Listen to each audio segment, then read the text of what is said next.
ที่อายหูจักเปลี่ยนหักไปมีผู้ใหม่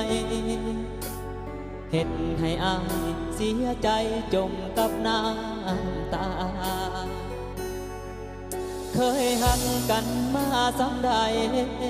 เจ้าเก็บไว้ใส่นอนห้องลาเมื่อเขาเข้ามาเจ้ากลับไปให้อายห้องให้น้ำตาอายกับพัง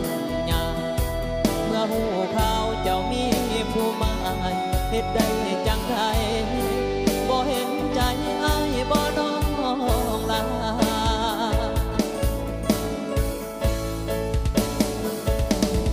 นางห้องให้จนน้ำตาน้องคนที่อายหมายปองสิเอาเป็นเมียมือนี้ต้องเสียให้คนใหม่ที่เขามาตำแหน่งแฟนอายเสียให้เขามีแต่ความเศร้าที่เข้ามาแทนให้ขอให้แฟนของอายจงโชคดี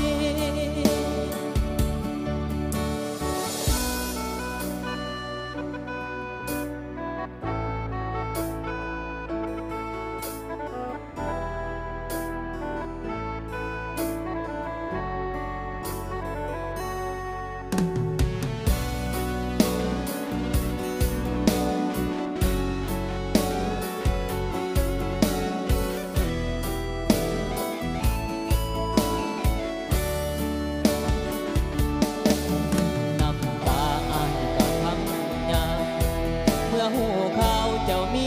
ผู้ใหม่เฮ็ดได้จังใดบ่เห็นใจอายบ่น้องลา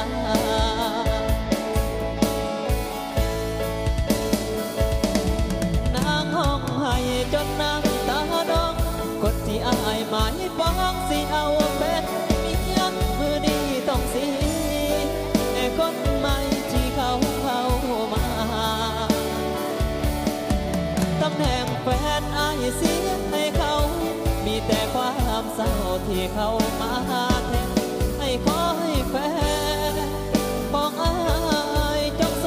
คดีนางห้องให้จนน้ำตาดองคนที่อายหมายปองสิเอาเป็นเมียมือนี้ต้องเสียให้คนใหม่ที่เขามาตำแหน่ง